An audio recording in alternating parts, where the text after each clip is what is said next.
Miley Cyrus finally achieved #1 status on the Billboard charts with her 2013 single, Wrecking Ball. The video for which featured the former Disney child actor appearing nude atop the demolition equipment as it swung into action. It was a highlight moment for a young woman who was trying to find her place in the world, divorced from her Hannah Montana good girl image. She successfully managed to use this year of her life, introducing millions across the world to the concept of twerking. But not everyone approved. Upon proudly stating that her controversial video and actions were intended to invoke a modern Sinead O'Connor moment, the Irish singer who had infamously ripped up a picture of the Pope on SNL responded by warning Cyrus that she was being pimped, stating for the record that she was extremely concerned for those around you that have encouraged you that it is in any way cool to be naked and licking sledgehammers in your videos. She finished her portion of the feud with the thought of, please, in the future, say no when you are asked to prostitute yourself. Although it may not have been for everyone, the wrecking ball metaphor connected with fans of Miley. For even though it wasn't written by her, it was an easily identifiable metaphor to fans who knew that she was going through a breakup with her then fiancé, Liam Hemsworth. While the lyrics weren't particularly deep, it is a Miley Cyrus pop ballad after all. The words of, "I put you high up in the sky, and now you're not coming down. It slowly turned, you let me burn, and now we're ashes on the ground," do seem to have at least a slight, but fully unintended connection to Joan of Arc. Joan came into Charles the Dauphin's life like a wrecking ball. The House of the Francs had internally decayed to the point that Paris was now controlled by their mortal enemies, the English. At Charles' lowest moment, the point where he is contemplating giving up everything that he has ever known and believed about his life and destiny, a 16-year-old peasant girl arrives in his life, ready to demolish everything in order to give France a chance to rebuild itself in its own traditional image. Joan will manage to elevate the Dauphin to lofty heights. She promised to see him lawfully anointed as the true King of France, putting him, in the words of Miley Cyrus, high up in the sky. A position that, in the history of the world, he would never come down from. Ultimately, however, it was the Dauphin who would allow Joan's enemies to let her burn, resulting in her ashes being disposed of in the Seine River. It turned out that the Maid of Orleans' moment on top of the historical Billboard charts was to be short-lived. She arrived promising a miracle in April of 1429, and was summarily tried for heresy and executed in May of 1431. Although that 2-year period seems short, her moment of fame happened to have lasted 15 months longer than Cyrus's marriage to Hemsworth. In this episode, we'll examine the wrecking ball that was Joan of Arc and the effect that her dramatic entrance on the French scene had on that nation's long history.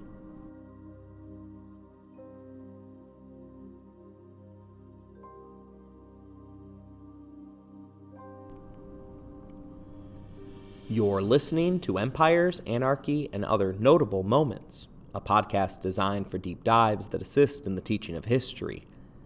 This episode is the third in a series of 4 regarding the warrior Joan of Arc. Episode 3, God's Wrecking Ball.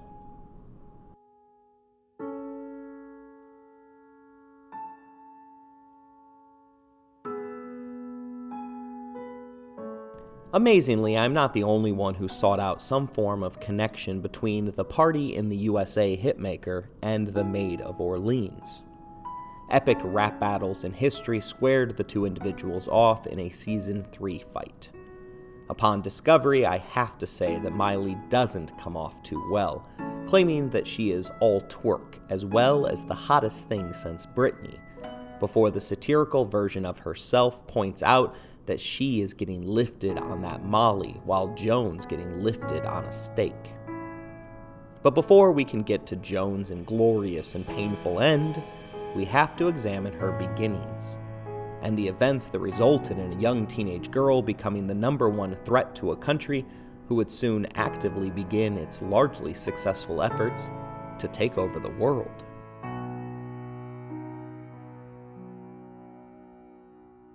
Joan was born in Domremy, a small village nearly 200 miles east of Paris. Her family home remains standing as a museum and tourist attraction for the small town. Her parents were sheep farmers. Along with her 4 brothers and sisters, she lived on a plot of land that was roughly 50 acres in size. At this point in her life, she still went by Jeanette rather than Joan. The family was heavily involved in their small community, with her father serving as a village official in addition to regularly attending church. The community would later refer to the family as respectable, and identified Joan as a dutiful child who was well-behaved, pious, and modest. They recalled to the chroniclers that she was a hard worker who spun wool with her mother and guided the plow with her father. She was particularly inclined to think of God during the regular toll of the church bells, which are rung by their own sort of wrecking ball mechanism. Throughout her life, Joan would stop and pray at the ring of the church bells. Her local church warden, the man in charge of sounding the call to prayer, even recalls being scolded by the young lass whenever he had forgotten to ring the bells. Sweetly, she promised to bring him cakes if he would only be more diligent about the task. I am not here to determine or even speculate whether or not Joan was truly sent by God. Whether or not her visions were real or not is a long and winding diversion from her story. For a historian, it is enough to know that Joan believed that they were real and acted upon them as if they were genuine. Acting upon her beliefs set off a series of reactions that resulted fundamentally in the changing of the course of world history. If not for the sudden appearance of Joan of Arc on the French geopolitical stage, it is likely that English France would have survived long enough to have truly merged and become one nation, leading to the likelihood that French Quebec would have just been known as Quebec. Okay, perhaps there are larger ramifications, particularly with the roles that the French and English played in the exploration age, the age of absolutism, imperialism, and the formulation of today's modern world. What would have been different if the French revolutionary forces had overthrown King George, rather than Louis? Who would have fought Napoleon if not for his stubborn enemy, Lord Wellington? Joan had been born during the 100 Years' War, which, by the time her portion of the story arrived, had already been ongoing for nearly 90 years. The war mostly consumed the northern portions of the Frankish kingdom, but Domremy had begun to feel the effects of war when she turned 7, as unaligned brigands began to raid the village. Matters turned for the worse when the Burgundy forces of Duke Philip set fire to the town and its crops in 1428. It was during this time that Joan began to experience visions. At her trial, she marked her first otherworldly experience as occurring sometime during her 13th year on Earth. The first spiritual apparition to visit her was Saint Michael, appearing as a, quote, good-looking gentleman. Later, she claimed to have heard the voices of Saint Catherine and Margaret. Their voices regularly came to her after the ringing of church bells, which in part explains her devotion to prayer each and every time she heard the bells toll. Joan describes her first encounter by telling the court that, when I was 13, I had a voice from God to help me to govern myself. The first time I was terrified. The voice came to me about noon. It was summer, and I was in my father's garden. I saw it many times before I knew it was Saint Michael. He was not alone, but duly attended by heavenly angels. He told me Saint Catherine of Alexandria and St. Margaret of Antioch would come to me, and I must follow their counsel, that they were appointed to guide and counsel me in what I had to do, and that I must believe what they would tell me, for it was at our Lord's command. We talked a little bit about St. Michael the Archangel in our prior episode. This Old Testament angel was a warrior first and foremost, one of God's strongest swords against the devil, a champion against evil. To the French, in the midst of 80-plus years of war, there would have been no greater evil manifested in the physical world than the English.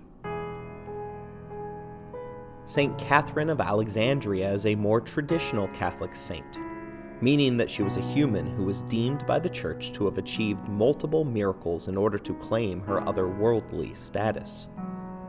She was born around the year 287 in Alexandria, Egypt, and converted to Christianity after supposedly receiving a vision regarding Jesus and his mother Mary. Her conversion was a problem in the Roman-ruled territory, as the Caesars had long succumbed to their own propaganda regarding their own divinity. The Roman in charge at the time was named Maximilian, and rather than immediately executing Catherine, who had noble birth status, he forced her to publicly debate her newfound faith. Her opponents were a team consisting of the top Roman theologians and scholars. According to the Catholic tradition, St. Catherine was moved by the Holy Spirit and spoke so eloquently about her new belief that several audience members immediately converted, only to then be executed by Maximilian. Catherine's propensity to speak continued throughout her subsequent imprisonment, and she is even said to have managed to convert the emperor's wife after a visit to the so-called witch woman. Even under the pressure of torture, Catherine refused to recant her faith or stop her persistent efforts directed towards converting her jailers. She is perhaps history's earliest adopter of the modern-day feminist motto of "Nevertheless, she persisted." Her final miracle was to break the wheel that Maximilian had ordered as the device for her execution. According to tradition, the torture device shattered upon a touch from the prisoner. This supposed divine intervention failed to save Catherine's life, however, as the Romans proceeded to just chop off her head rather than waiting for the arrival of another wheel.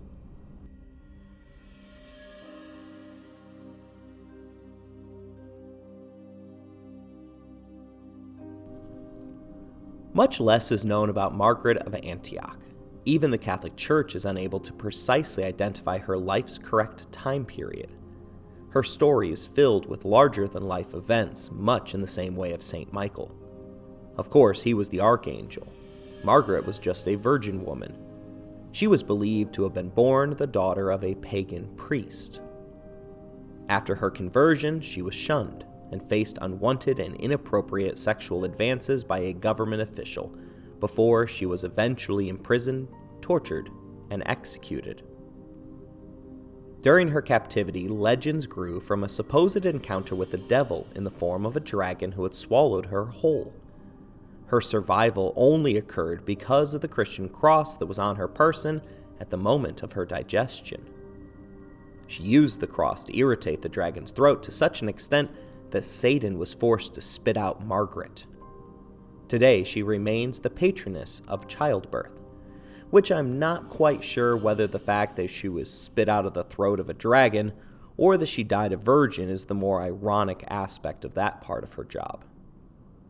As was true for Catherine, it was mere men that finished the job that the devil had begun, first attempting to burn her at the stake, then proceeding in an attempt to drown her, before they finally succeeded in carrying out their sentence by chopping off her head.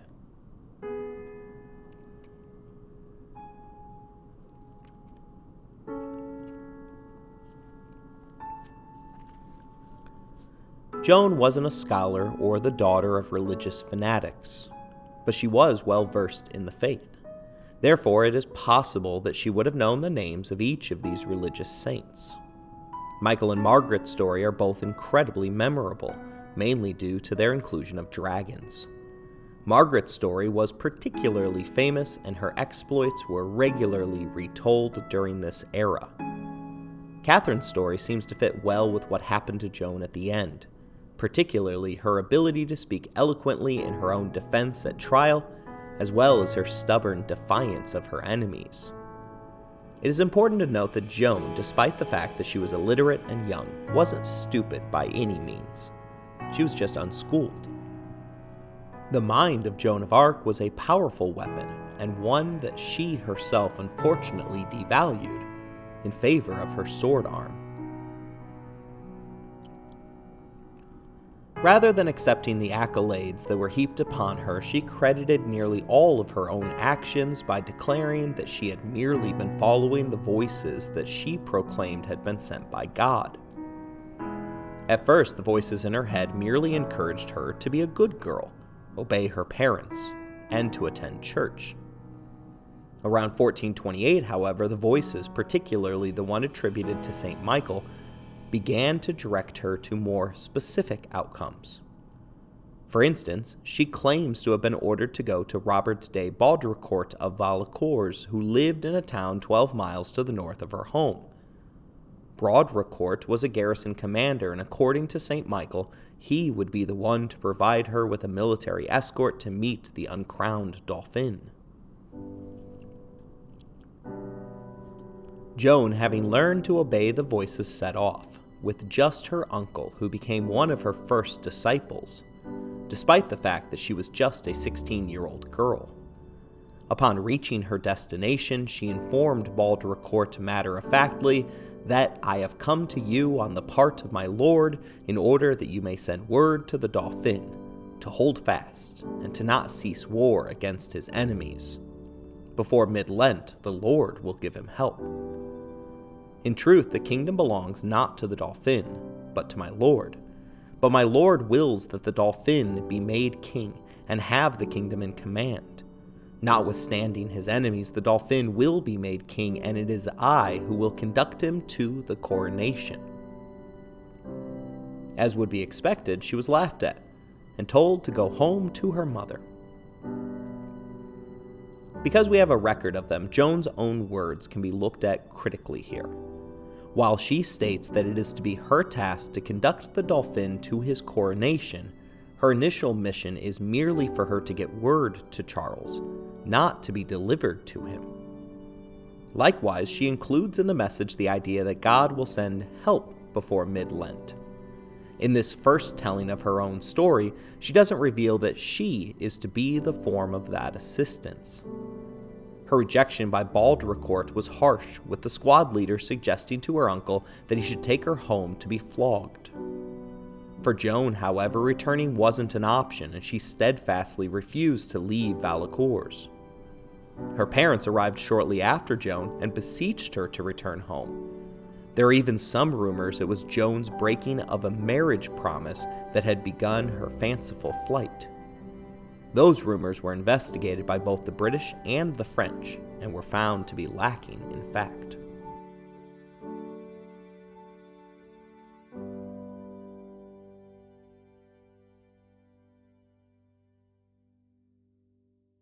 During her first meeting with Baudricourt, Joan is identified as having worn a tattered red dress. By her second meeting, she will appear dressed in men's clothing. Her cross-dressing, along with a number of other traits, has served to make Joan into a modern-day feminist icon. It is easy to see on face value why. After all, Joan showed that a woman, even a young girl, could take on monumental tasks and succeed.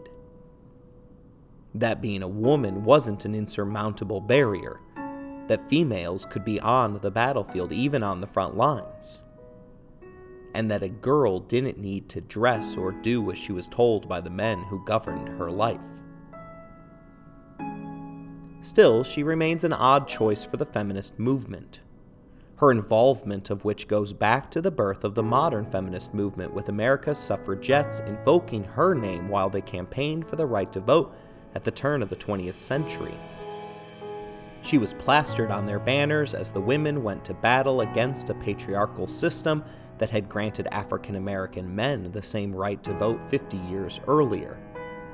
That extension of basic freedoms and rights that required the American Civil War in order to merely begin to remove the notion that many Americans unjustly held that those men were the equivalent of property.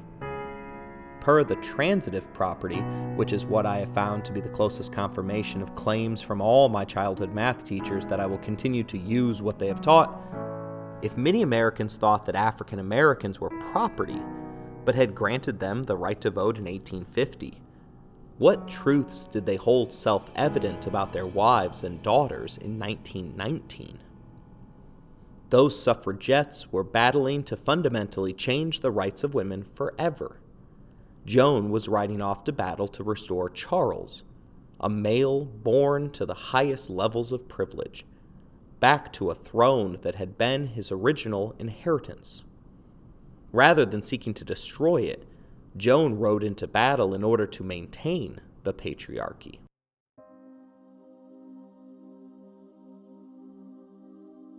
Still, her adoption of male clothes was startling for the time, and therefore worth examining. After all, it was the one factor that specifically resulted in Joan's execution at the hands of the English.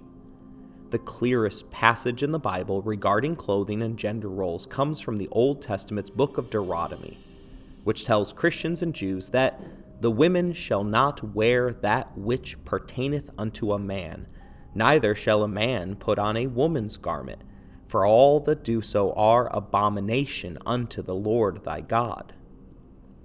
The use of the term abomination comes off pretty strong, but most Christian scholars believed that there were moments that called for exceptions, such as dressing in men's clothing in order to sneak past or escape in a dangerous situation. This fashion police moment is not the point of the book of Deuteronomy, however, as the chapter stresses the uniqueness of God, centralization of worship, and heightened concern for the poor and disadvantaged among us. It is somewhat easy to make the argument that for the vast majority of history, women ought to be included in the section regarding the disadvantaged, and thus singled out for heightened concern. Marlin Comer, a writer for Bustle, provides us with a quick history of female wardrobes in Europe. Cross-dressing was such a concern that the Hellenic Greek civilizations had an appointed judge that literally policed women's clothing, checking how much was spent and whether women wore clothing that was appropriate for the moment and the woman's status. Plutarch reveals that it was to be expected that men leer at women, and thus it was incumbent upon girls to be the ones that cover up. The same argument has finally begun to be rejected in many schools across America, as they have begun to redirect the blame to the individual conducting the inappropriate staring, rather than blaming the victim of said leering. Comer continues on to ancient Rome, a society which had two main forms of clothing. Togas were deemed appropriate for men as well as for females who were either of the plebeian working class or if they served as prostitutes. Upper-class women wore a stola, an article of clothing worn slightly different from the male garb. Thus, in the Roman age, clothing wasn't used to identify gender. Rather, it was chiefly used to signify which class you belonged to, and whether or not you might be a prostitute. The Middle Ages continued the prior historical trends. Women were to dress for their status, which they believed was determined by God. Yvonne Seal, an assistant professor of medieval history, teaches us that the underlying assumptions about women during this period was that they were weak, extravagant, and obsessed with pleasure. The fairer sex were viewed as something that needed to be controlled because of faults inherent to their natural character. Dress codes were created in order to protect women from themselves. The city of Florence, Italy, justified their draconian medieval dress code by utilizing words that are more typically reserved to describe my gender. The code stated that it was necessary in order to restrain the barbarous and irrepressible bestiality of women who, not mindful of the weakness of their nature, forgetting that they are subject to their husbands and transforming their perverse sense into a reprobate and diabolical nature, force their husbands with their honeyed poison to submit to them. At this point in time, loose hair was an outward sign of a woman willing to prostitute themselves. Thus, the presentation of their hair served as a scarlet letter, while simultaneously indicating to scoundrels which women could be abused without fear of severe legal repercussions for themselves.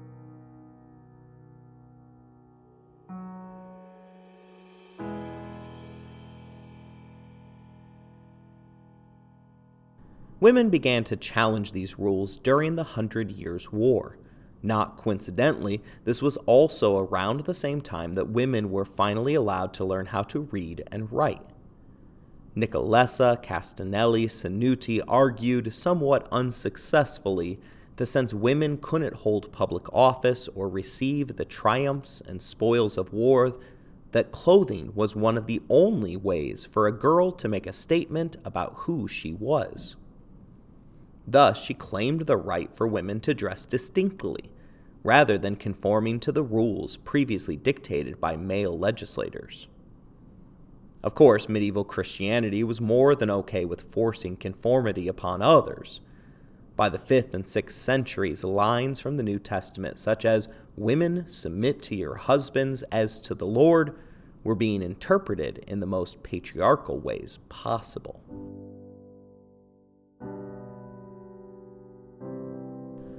Due to her male clothing, as well as the fact that she cut her hair short, particularly around the ears, as was typical of boys, makes me suspect that at some point in the future, Joan of Arc will also be adopted as a transgender icon.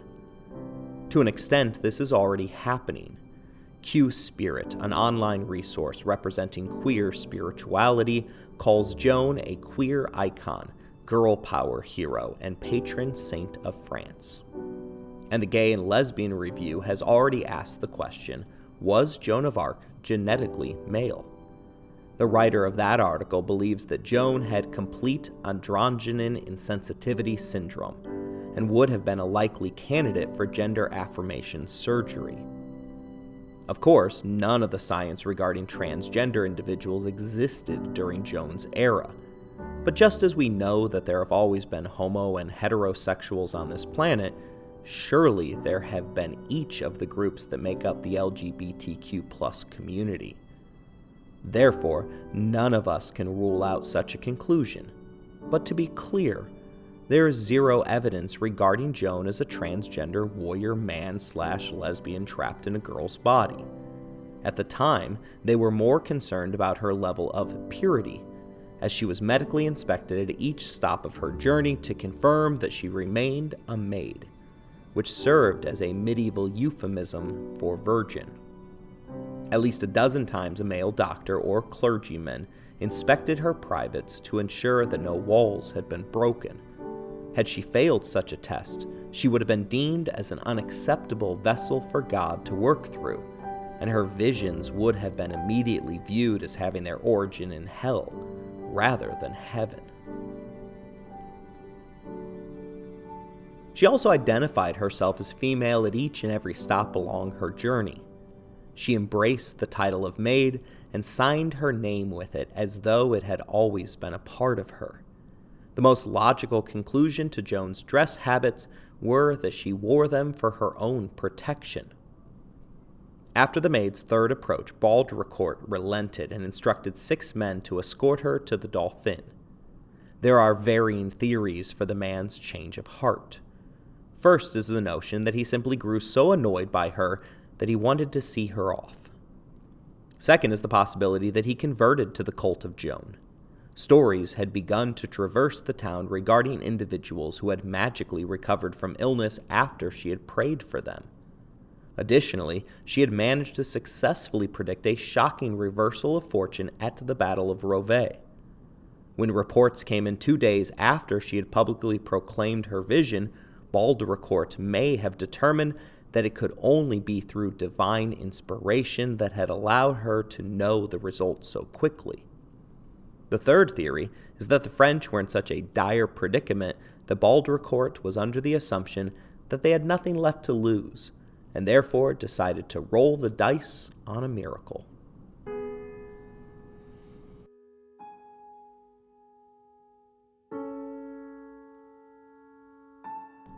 Before we move on with Joan's journey, two more thoughts on women's fashion that I came across while researching for this episode. First, a little bit about the pantsuit. The first female pantsuit was designed by the French designer Marcel Rochas in 1932. The Metropolitan Museum of Art immediately placed it on display, stating that only the most unconventional designer would offer a straightforward pantsuit, and only a fearless woman would wear it. Marjorie Joles, a professor of women's studies, has identified pantsuits as an essential tool for American women operating in spaces historically dominated by men because of their somewhat unique ability to hide a woman's femininity. In her mind, the pantsuit represents a desire to be treated equally within the shared space of an office, a public proclamation of a desire to be treated with the equality that our founding fathers referred to as an unalienable right. Amazingly, it wasn't until 1993 when a woman proved fearless enough in order to wear pants on the floor of the United States Congress. The trailblazer was Senator Barbara McCluskey of Maryland. It was on a particularly snowy morning when she determined that slacks would be fine for her workday. Still, she had to check with the parliamentarian just in case it was against any archaic rules. While there weren't any in Washington, the French maintained a law on the books until 2013 that barred women from wearing pants without permission. There was only one exception to the rule, as it stated that women could line their legs with cloth if they were holding a bicycle handlebar or the reins of a horse.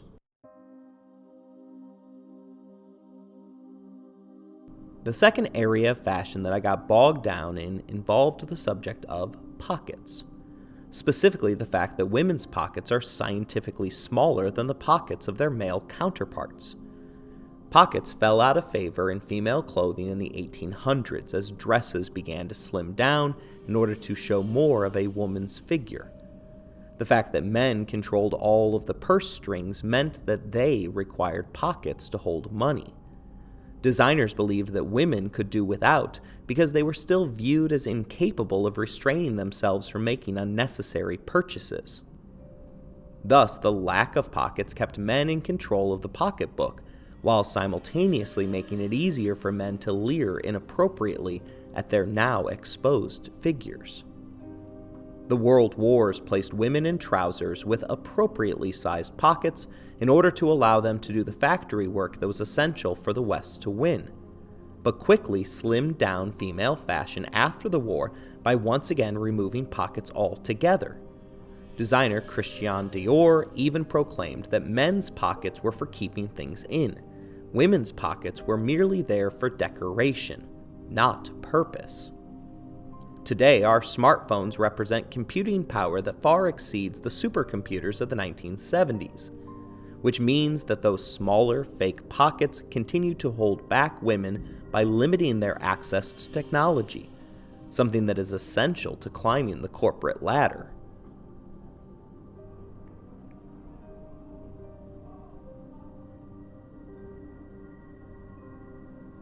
At last, Joan was on her way to meet the Dauphin and fulfill St. Michael the Archangel's divine request. Before she left, the townspeople who had grown quite fond of her fetched what was, to our knowledge, her first set of male clothing.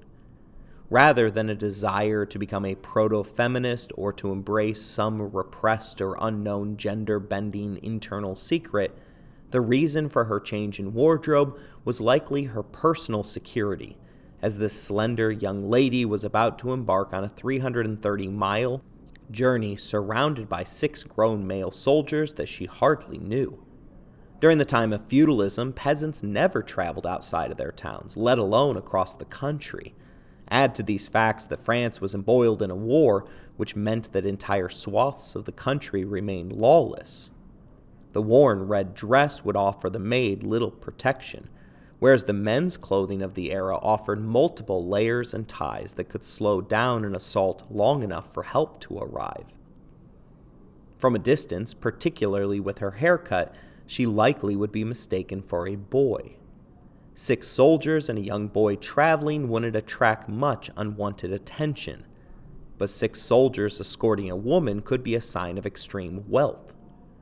France's history is replete with the kidnappings of high-born women, such as Eleanor of Aquitaine.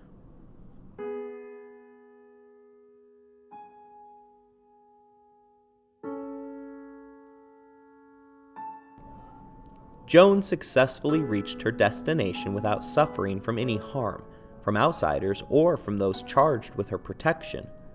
Although multiple soldiers reported seeing Joan's breasts, as medieval travel doesn't provide much opportunities for privacy, they claimed that there was no sexual arousal at the sight. Interestingly enough, in interviews, the men who reported that they weren't affected by her bare chest immediately backtracked and complimented her breasts. Just to make sure that no other soldier thought that something was off about them, before then reassuring the chroniclers that they weren't moved to behave badly.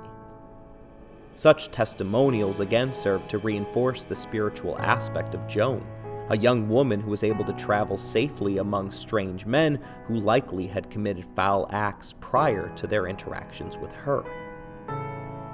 The maid didn't arrive at the Armanac's seat of power out of nowhere. A royal messenger was sent ahead to inform them of her heavenly journey. There were also a number of heaven-sent warnings for those who chose to listen to the signs. Yolande, the woman who was presently bankrolling Charles' efforts for his throne, was a known believer in messages from God. Her parents had previously entertained the peasant prophet Marie Robin, who had claimed that heaven had told her that a maid in armor would save France at its time of need. Worse, she warned the king that if her warnings regarding the papal schism weren't heeded, that France would be overcome by the forces of the Antichrist. Still another prophecy floated around the capital, which claimed that France will be lost by a woman and saved by a virgin from the oak forests of Lorraine. Those same forests just happened to be directly connected to Joan's own hometown. Incredibly, Merlin even got involved in prophesizing Joan's arrival. In the 12th century, the perhaps real wizard prophesied that a virgin ascends the back of the archers and hides the flower of her virginity.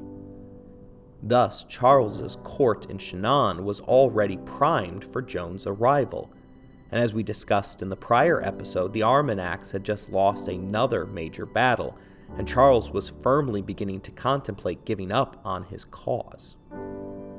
But the fact that he's desperate doesn't make his listening to Joan unique.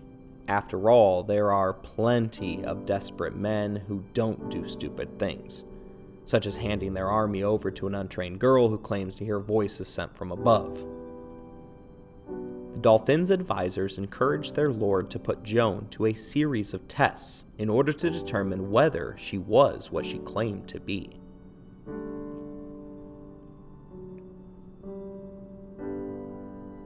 Despite what we might think, Charles did in fact have a lot to lose in siding with Joan, not least of which was his royal reputation. Living out the rest of your days in exile was one thing. Being remembered as the buffoon who tried to win a war by turning his army over to a teenage sheep herder would be something completely different once the historians turned their attention to writing about the day's events. Charles was among those who believed that God remained on their side, but was stubbornly punishing them for past transgressions. Accordingly, if he ordered his men to follow a false prophet, he risked further incurring God's wrath, perhaps beyond what the steadfast Armagnacs could withstand. Before seeing the would-be king, Joan was put to a series of theological tests which spanned the questions that are key to successful expansive writing. Who, what, why, to whom, what kind, and whence she came from. 2 ladies of the court were brought in to examine whether or not she remained a virgin. Next, clerics questioned her on her faith and her habits. In published accounts, they found her both devout and virtuous.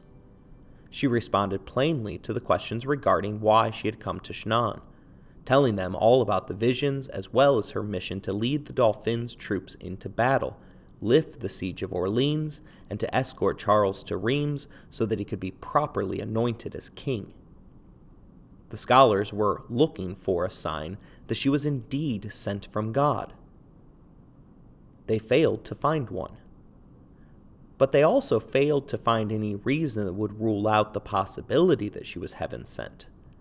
Thus, Joan moved on to the 3rd test that had been prepared prior to her arrival, a little game of Find the Imposter.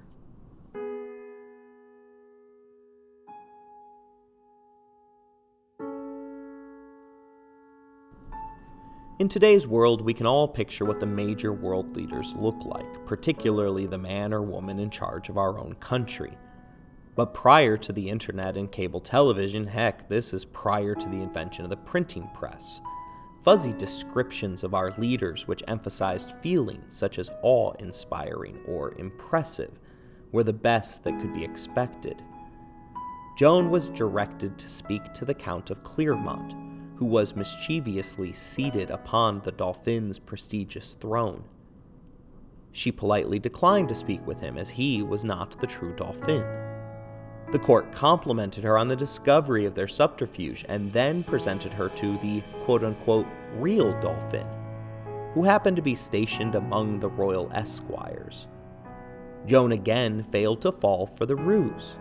She called it out and then proceeded to recognize the real Charles, who was stationed among the assembled crowd. Upon reaching the Dauphin, she gracefully bowed to him. Despite her passing all of the tests, the Dauphin remained skeptical. He was more than willing to utilize Joan as a gift of propaganda, immediately ordering his scribes to write and disseminate poems that linked Joan to past prophecies regarding virgin warrior women. But he was unwilling to hand a novice, and a woman at that, command of his limited and demoralized forces. It was Joan that stepped forward to provide the final test, asking the king to send to the town of Saint Catherine de Fiosto to fetch a sword that lay hidden within the church coffer at the high altar. Upon their arrival, the troops found a secret compartment that supposedly had not been opened in more than 20 years. The sword was immediately believed to hold holy properties, much like it was believed of Arthur's Excalibur or Charlemagne's sword, which was named Joyeuse, or joyful in the English language. Whispers began among the theologians about the fact that St. Catherine, one of the voices she claimed to hear, was the patron of virgins, and was regularly depicted as carrying a sword.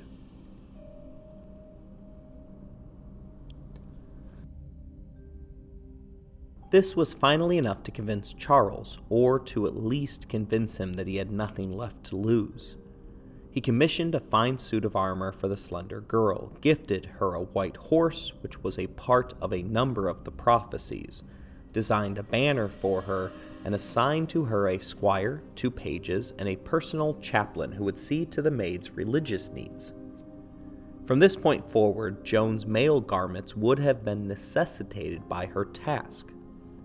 Women's clothing didn't allow for the strapping together of pieces of plate armor. To fit within the breastplate, she would be obligated to tape down her breasts.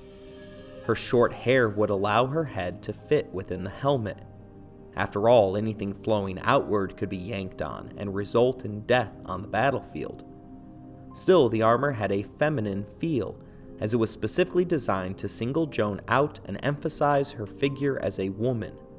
After all, what was the point in hiding a prophesied talisman, or perhaps taliswoman, that was sent by God?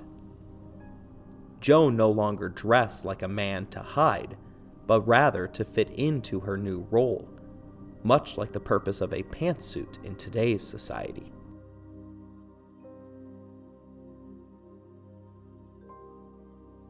Although Charles was convinced, he deeply feared that others wouldn't join him in his belief.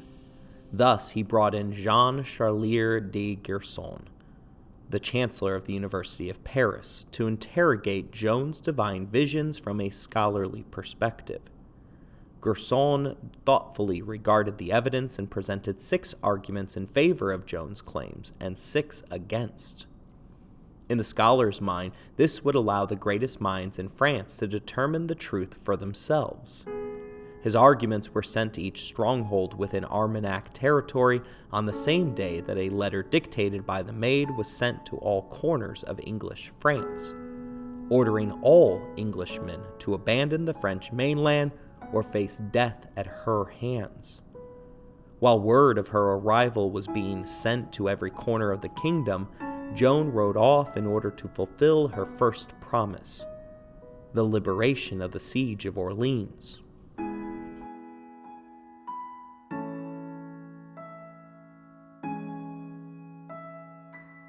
We went over the battle for Orleans in the prior episode, so I'll just provide a quick recap of the events here. Prior to her arrival to the besieged city, Joan had never seen a battle. She used the weeks of marching to learn how to move and ride within her new armor. Upon arrival, she immediately set her soldiers to one course: attack, attack, and then attack. Over the next 6 days, the French Armagnacs under her command emerged victorious in 4 consecutive battles. Joan was personally injured in the final 2, first stepping on a metal stake before then taking an arrow between her neck and shoulder. After first faltering, she rose up, roared at her soldiers the phrase, "In the name of God," and charged back into the thick of the fight. On the next day, the British soldiers lined up against her forces, paused for an hour to contemplate their options before abandoning the field to the Maid. Joan had told all that would listen that she would end the 6-month-long siege of Orleans. It took her a mere 4 days for her to accomplish her task. To the Armagnacs, this became the sign that Joan was telling them the truth. God had finally ended their 85-year-long punishment, finally sending them their long-sought-after Savior. The elderly theologian Jean Gerson personally wrote and sent out a new pamphlet, stating for any who remained on the sidelines that this deed was done by God. Joan's behavior following the siege suggests that she wasn't surprised at the swiftness of her victory. 3 days after Orleans, she rode beside the Bastard of Orleans, one of her most stalwart supporters, to meet with the Dauphin. Rather than celebrating their reversal in fortunes, Joan informed him that there was no time to rest, as her mission wasn't complete until she had escorted him to Reims, the site of the holy oil that all French kings since Charlemagne had been consecrated with. Joan requested more troops and money in order to sweep aside the British garrisons that stood in opposition to her and the task that had been laid at her feet. It took a month for new troops to be mustered, as no one in their wildest dreams had imagined how quickly the siege of Orleans would have ended. She had freed the city on May 8, 1429. On June 11th, she began to lay siege to Jargeau. Unlike in Orleans, the British reacted earnestly to the threat, shifting one of their greatest commanders, Sir John Fastolf, to Jargeau with the necessary reinforcements. Joan was notified by the military experts to retreat, but she brushed aside their advice and ordered an immediate assault of the fortress. I can only imagine the look of disgust on the faces of the grizzled veterans as they were overruled by the upstart teen whom they served. There was good reason for the caution that had been counseled, for if the strike stalled, the French forces would be trapped between the walls and Fastolf's fresh reinforcements. Orleans repeated itself at Jargeau. Joan waited until it appeared to all those involved as though the French were beaten, before she then charged headfirst into the ditch bearing her personal standard. In Orleans, she took an arrow to the shoulder. Here she was blindsided with a potentially fatal hit by a stone thrown from a soldier atop the wall. She again collapsed, causing the entire battlefield to hold its collective breath before she rose up and proclaimed at the top of her lungs that God was with them. After 4 hours of intense hand-to-hand fighting, the battle was won, hostages were taken, and Falstaff, who had arrived too late to intervene, retreated to a more defensible position. Next was Mons. Joan attacked, first taking the only access point in order to keep the city's defenders within the walls before besieging the nearby town of Beaugency on June 15th. Falstaff again threatened to come down in order to wreck Joan's plans. Here came perhaps Joan's greatest miracle.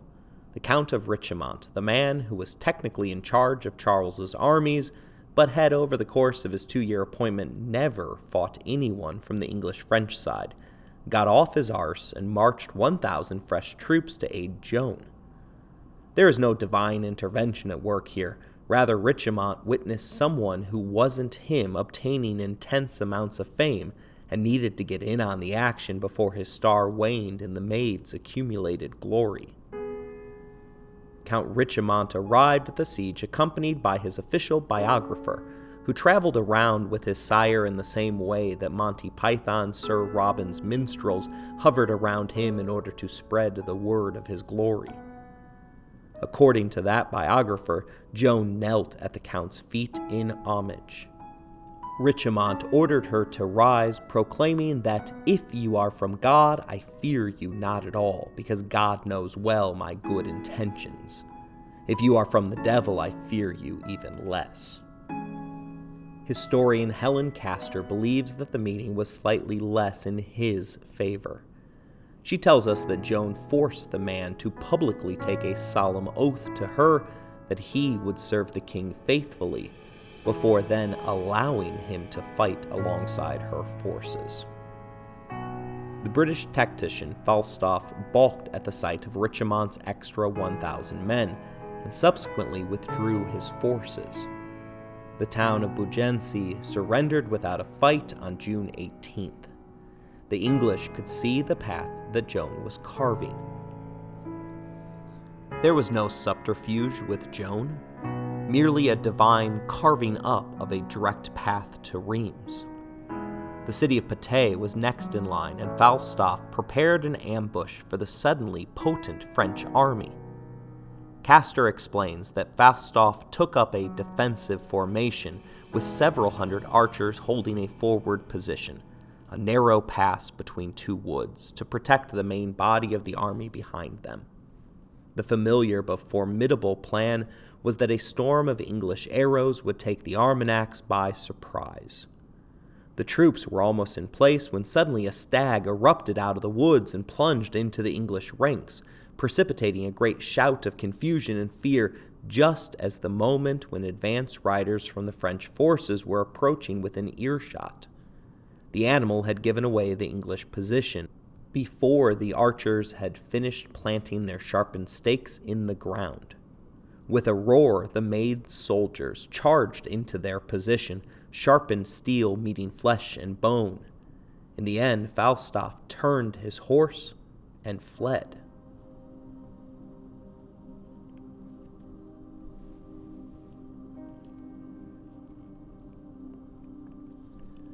After 7 weeks and 6 major victories, Joan's legend grew exponentially. The Duke of Orleans, while still a captive of the English, began sending her gifts of robes and short jackets emblazoned with his house's colors.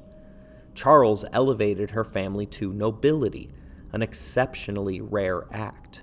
She was granted land and titles that would ensure generational wealth, even if she never lifted another finger for the cause that she had thus far appeared devoted to. But wealth can change any man or woman, particularly unexpected wealth. but she didn't get the one thing that she requested, namely for the Dauphin to forgive his prior anger directed towards Count Richemont. Joan did manage to get a pardon for the Chancellor of War, but Richemont was not welcome at court, nor for Charles's coronation.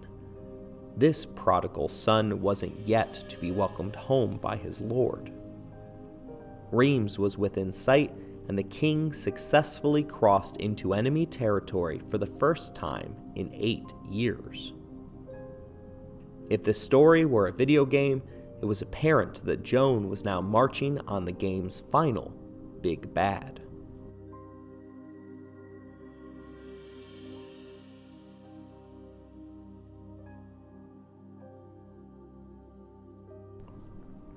She had promised to relieve the city of Orleans in order to escort Charles to Reims. Men were now flocking to the Armagnac cause, signing up off of the sidelines in order to serve the crown as loyal soldiers.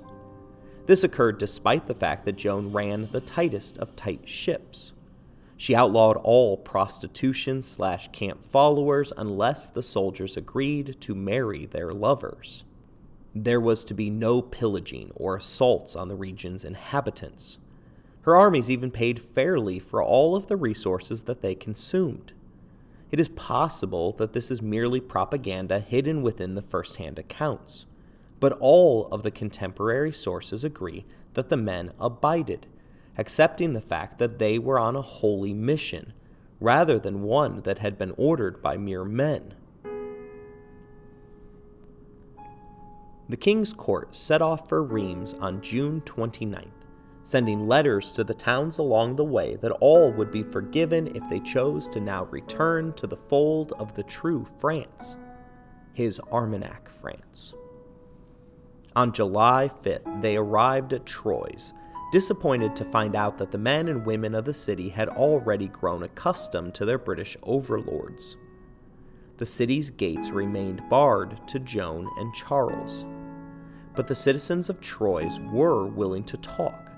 They sent out a friar named Brother Richard.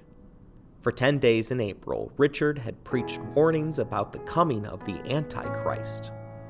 He was such an effective speaker that the citizens of Troyes had immediately burned all of their chessboards, dice, cards, and every kind of game that can give rise to anger and searing, fearful that such actions would bring upon them the wrath of the devil. Joan met with Brother Richard, who became immediately convinced that he was in the direct presence of God. The friar became both a follower and a herald of her holiness.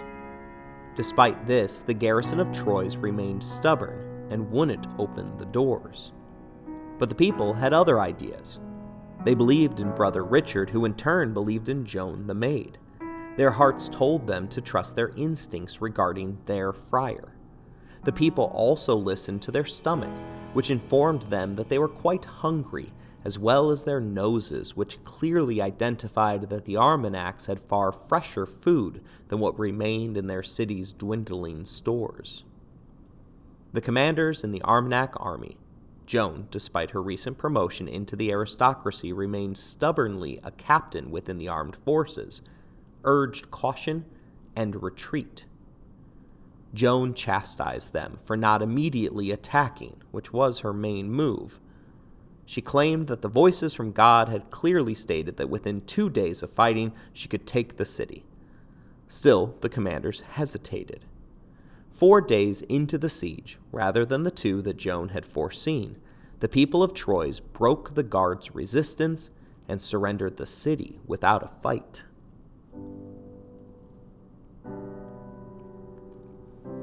The town of Chalons was the next to switch sides in favor of the Dauphin.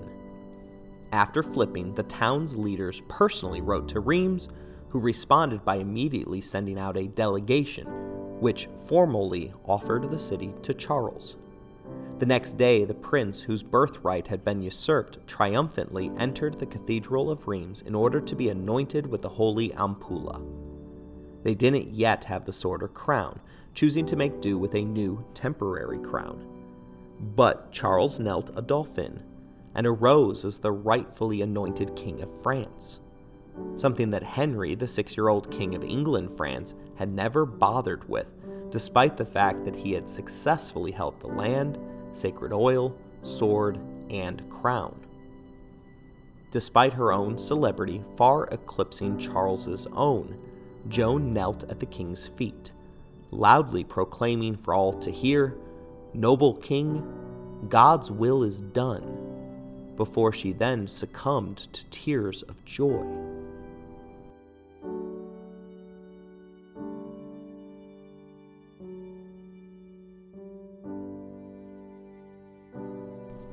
His coronation didn't magically end the war and heal the nation. In fact, France could never be whole until the Armagnacs and the Burgundys set aside their personal feud. Duke Philip of Burgundy was invited, but chose not to attend Charles's coronation. Joan attempted to end the feud, but her letters were ignored, and Philip actively signaled that he remained loyal to the British by attending to the needs of the Duke of Bedford in Paris during the precise moment that Charles ascended. While in Paris, the head of the Burgundy faction extracted an increase in the hardship fees that were paid from the crown to his coffers. It doesn't require an investigation to understand that this was merely bribe money, ensuring that Philip's house remained on the side of the English. Joan's forces again began to march, this time towards Paris, a city that was preparing for the arrival of a demon warrior whom they believed had been sent by Satan himself. They began to strengthen the city's walls and added artillery positions in all directions. They redirected a fresh 250 men-at-arms and 2,500 archers who had been designated for assignment in Bohemia, while the English dug in towns across northern France, began to shift their loyalties. The further the Maid advanced, the more the garrisons were forced to demand reinforcements to dampen rebellions. Soon the acting regent, the Duke of Bedford, felt that he had no choice but to abandon Paris in favor of the former British stronghold of Normandy, the hearth of the modern British people and home of William the Conqueror.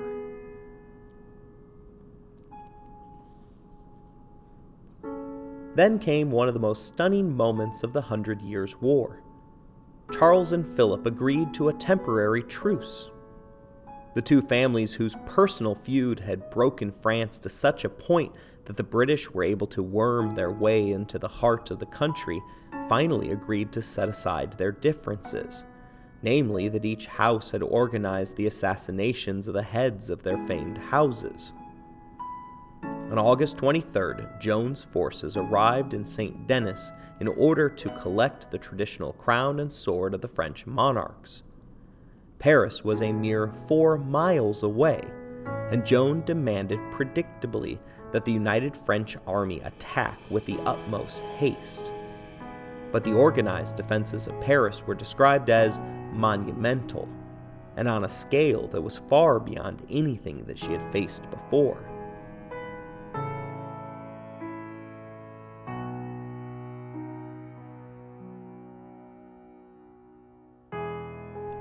She got her wish on September 8th.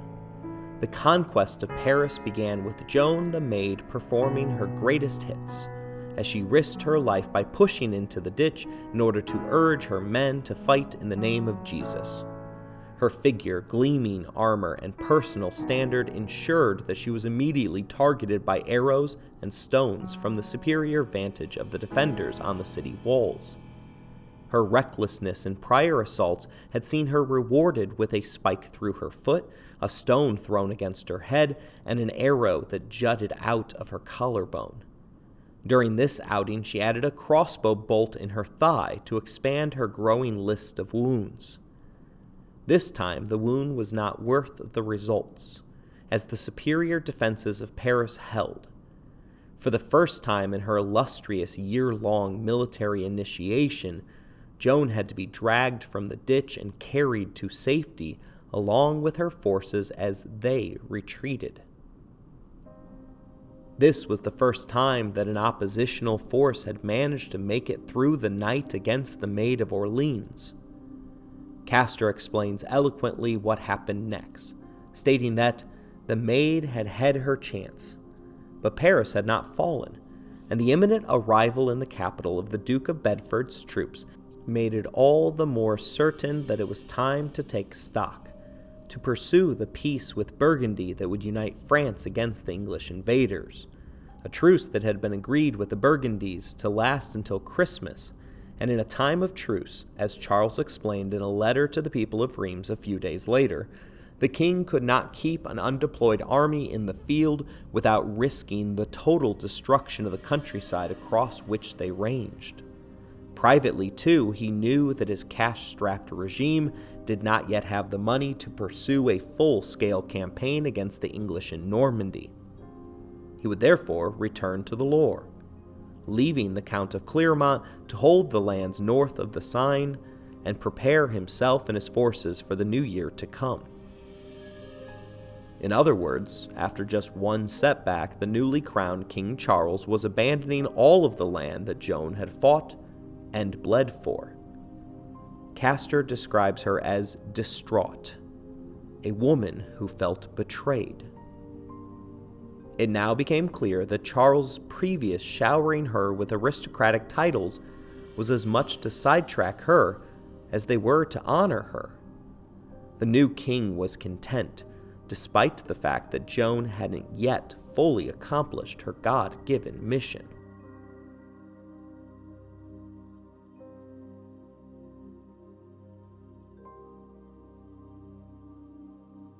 The original inhabitants of the French, the Franks, claimed to be descendants of refugees from the ancient Trojan War, whose story was shared by the poet Homer. The Iliad, or Wrath of Achilles, tells of a war that directly involved the ancient Greek gods, many of whom regularly switched sides throughout the conflict, sometimes on a day-to-day basis. In the same way that the rebelling Miley Cyrus didn't believe in modesty, Joan's Christian church didn't believe in the ancient Olympian gods. Their first commandment ensured that the faith remained monotheistic, but they did believe that their God often behaved in the same manner as the Greek deities, particularly how God often switched sides in the midst of war. Jean Gerson, the theologist and chancellor of the University of Paris, warned that the party having justice or God on their side must take care not to render the help of heaven useless through disbelief or ingratitude, for God changes his sentence as a result of a change in merit, even if he does not change his counsel. The internal finger-pointing began almost immediately, with Charles privately telling his counselors that the Maid had overextended herself and should have heeded the advice of France's more seasoned commanders. Joan believed that her failure at the walls had occurred because her king hadn't shared her conviction that with God's help, victory was certain. In her mind, it was Charles' lack of belief that had resulted in her first defeat. But Joan had wedged herself in between a rock and a hard place. She had repeatedly chosen to submit to whom she proclaimed to be God's chosen king. Thus, as Charles turned tail and retreated south for the season, she followed obediently. A chronicler of the time summarized it justly, and thus was the will of the Maid and of the king's army broken. The Duke of Bedford, the regent of France in the name of King Henry, began to punish cities in the north which had switched sides at the coming of the Maid. He also reconnected Duke Philip and the Burgundies by facilitating treaties that would once again pull them into the orbit of England, showing that he finally understood the role that tradition played within the borders of France. He even managed to get Henry anointed in the now abandoned city of Reims. Despite Joan's unforeseen arrival on the scene, the 100 Years' War was destined to continue. In fact, the still intact England-France government decided to open up a new front, co-opting the scholars of the University of Paris to petition Rome to arrest Joan the Maid on the charge of heresy. While the theologian's pen scribbled, Joan spent the next few months fighting small-scale skirmishes designed to keep cities in line with Charles's command. But she seemed to have lost some of the fire that had blazed a trail to Reims. Adrift, she began to expand her influence beyond her original mission, in a form of prophetic mission creep. She even waded into the political war that continued to rage during the papal schism, hinting that the voices of her angels would soon get back to her with an answer as to whom was the righteous pope. She even suggested that once she was done with the British, she might head to faraway Bohemia to fight the heretical Hussites. Her success soon bred copycats. Women who claimed to also speak to voices sent from heaven were brought to her, each time to be summarily dismissed by the Maid as a charlatan. Mercifully, the ceasefire came to an end, and Joan was immediately back in the field, this time to relieve the city of Campy from besiegement by the Burgundy army. With the maneuver, the loose Armagnac-Burgundy détente had come to a fateful end. Joan felt at ease with the task and performed her role in the same manner that she always had. Attacking early on in the morning of May 22nd, she passionately urged all of her troops forward, running into the ditch, imploring her men ever onward in the name of Jesus. Her troops were winning quite easily, but a quick glance over her shoulder revealed that a second, previously undetected Burgundy force had formed up directly behind their position, cutting off all hope for escape. Joan was caught between the city defenders and the enemy. As she contemplated her situation, one imagines that she would have gladly accepted the help of a wrecking ball that could clear her path. Alas, though, even a wrecking ball has to eventually find its resting point, a point where it no longer poses any threat to the establishment around it. As one would expect, she challenged her fate, but was soon violently ripped from her saddle. She did the only thing that she could in her position and offered the Burgundy captain her formal submission as a proper knight would. Her moment in the spotlight had come to an abrupt and unjust end. Our last episode in this series on Joan of Arc will recap her captivity, trial, and her legacy. I hope you enjoyed this episode. If you want to interact with the show, you can email us at resourcesbylowery@gmail.com. If you would like to financially support the show, please look in the show description for more information. As always, thank you for listening, rating the show, and spreading the word.